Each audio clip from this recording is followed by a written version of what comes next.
is exploring skills important?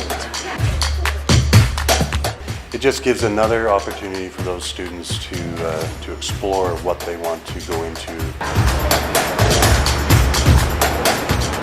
All the options, I guess, are out there for trades and different workplace jobs that you can have and things you can try. So I think it's a good opportunity. There's always try trades. There's provincial competition where you can go in and explore the different types of trades.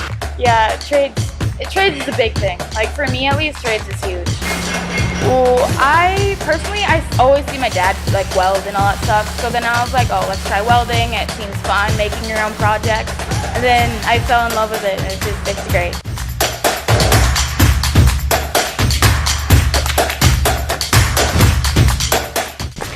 Exploring skills, exploring my future.